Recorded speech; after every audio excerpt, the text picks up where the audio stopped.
What's going on, guys? Starting some work on the ML55. A couple of different miscellaneous jobs to do today. Number one, I'm just going over some things that I'm trying to check if they're in the right locations and such. I am going to be deleting the intake baffle and kind of modifying that a little bit. Going to be cleaning the math, and right now I'm just taking out this intake box. So the ML55 does have a few differences from other W163s. So for example, like I don't think this side intake is on the other ones. When I was watching the video of them pulling it out, it kind of goes through the fender right here. It looks like it has two air intakes, which is kind of cool. But it does still have the same 3 rubber grommets. But it looks like either from factory or not, you can't see it from down here, but it's been zip tied right here at the bottom, so I gotta cut that off. It's connected with one of the wires that's going onto this ground cable right here, this wire. So I just gotta snip that off real quick, and then I can zip tie it on after. But yeah, I'll update you guys in a second. Alright, still getting all the intake tubing off, which I'll show you guys the back and how I got it off in a second, but got distracted. I always like to take these off in my car. I'm just not a big fan of having them on, just because who knows? I mean, if moisture gets caught up here, it could easily rust the hood. And I don't really feel like they help do much after so many years and heat cycling and all that stuff. I know they're supposed to keep the cabin a bit quieter. I don't know if they have any heat absorption properties, but took it off in the C55, and yeah, I just don't like having them on my cars, so I took this one off as well. And I found this lovely pile of, I have no idea what this is. This is like some nature mixed with fuzz. So yeah, glad to get rid of this. Alright, so after about 30 minutes of struggling and realizing finally that this intake hose will not come off without removing the coolant tank reservoir, and I don't know what else, but it just gets stuck. On any of the other ones, I think from maybe not the ML500, but anything below, there's enough room to kind of snake it out, but with the ML55, there's just not enough room. It just barely gets caught up on the clips, and there's no way to get around it without risking breaking the clip. So I'm gonna try to do what I want to do while it's still on there. In the meantime, I did get all the breather hoses connected up.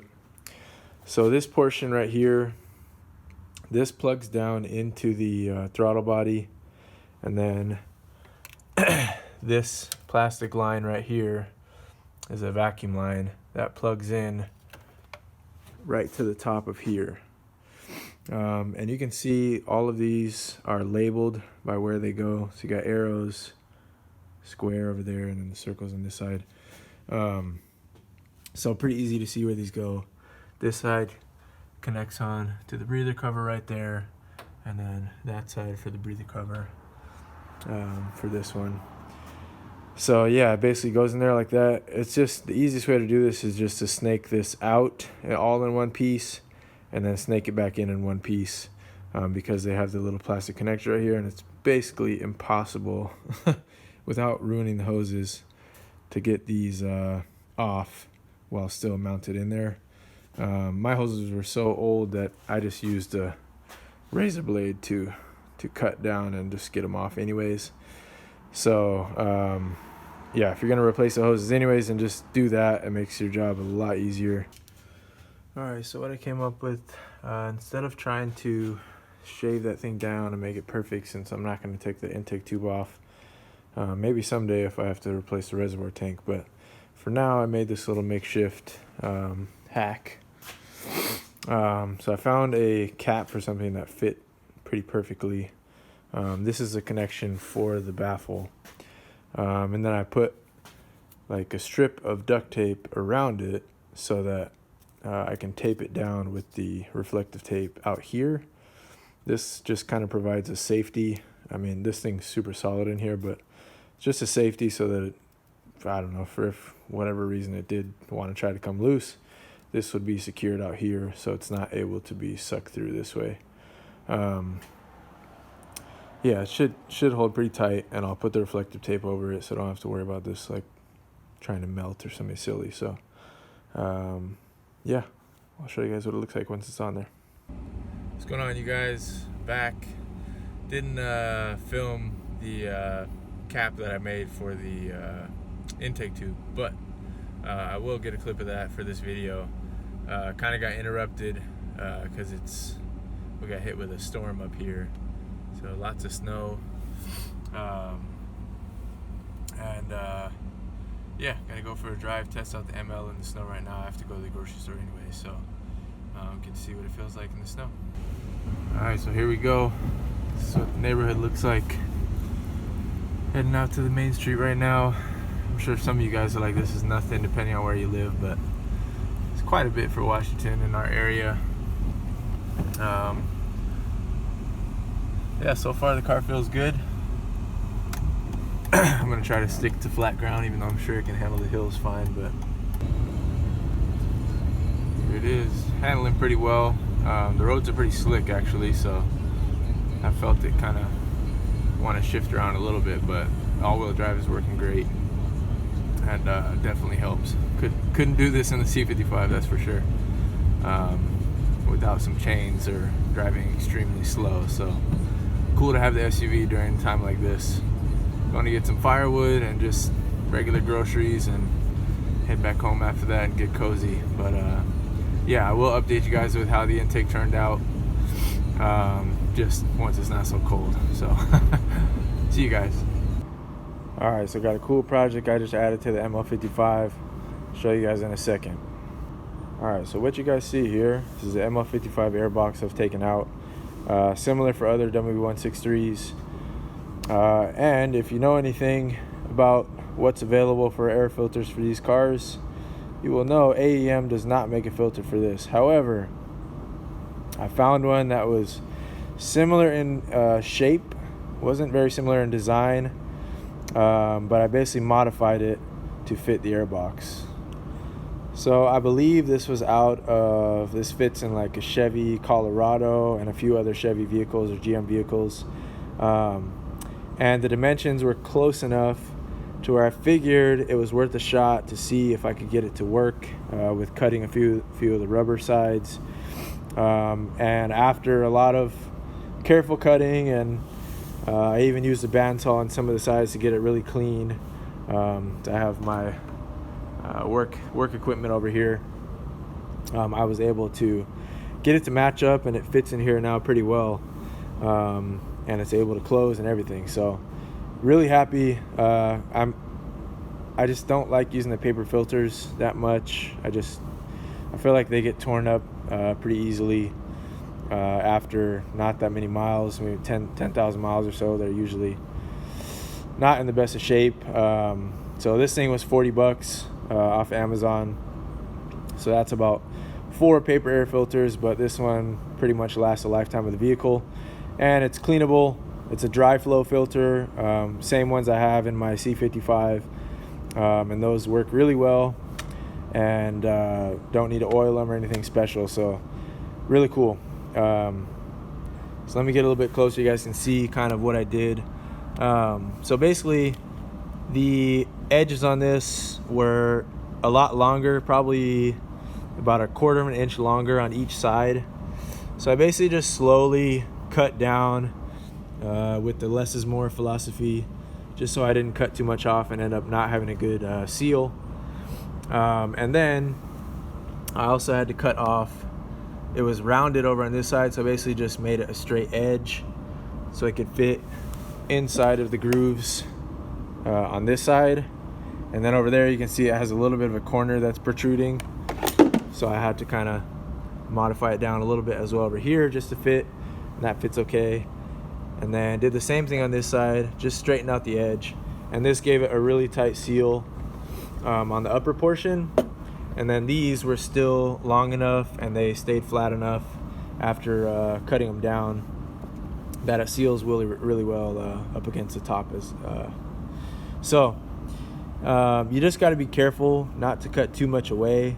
You can see like some of the netting, not the netting, but the mesh, the metal mesh is kind of exposed down here, but not anything that will affect its structural integrity. So still in really good shape. So next thing I want to do, I'm gonna go ahead and install it, start the car up, and see if anything is different. I'll give you guys a little update after I drive with it for a while, see if my MPGs change. They've been pretty steady around 14 miles per gallon right now. I am looking forward to eventually deleting the secondary cats, because I heard that can have a big impact on the miles per gallon. But for now, I know this helped out the C55 a little bit when I added the AM filters. So I'm hoping maybe it'll boost it up a tiny bit for the ML55. Yeah, by the way, this is one of my classrooms. I'm a teacher, if you guys didn't know.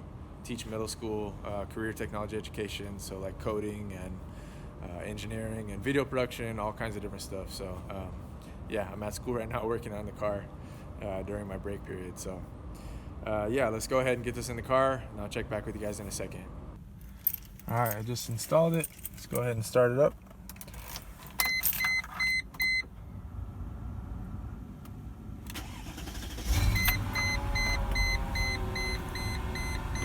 See how it sounds up front. Alright, so there it is installed.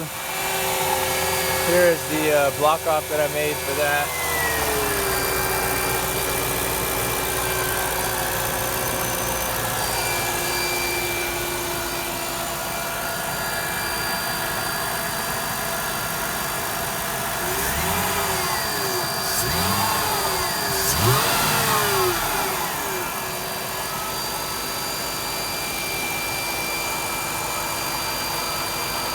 Alright, so that wraps it up for the intake modifications and the breather tubes.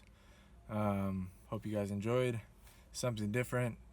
Glad to have found the AM filter and got it to fit after some modifying. Seems to be working well. I'll update you guys if I notice any changes with the MPGs in a later video. But that's about it for this one. Not too long. Thank you guys for watching. And by the way, we've reached over 50 subscribers. We're at 62 right now, which is cool. So I'll have to do a special episode. I think I want to do something kind of the history of the C55. It's kind of an interesting story, and how I acquired it. And then I'll tell you guys the story of this a little bit more too. And then maybe some other stuff for kind of a special episode. So thank you guys for all the subscribers. Thank you guys for watching, for commenting, for liking. I really just started this channel for fun.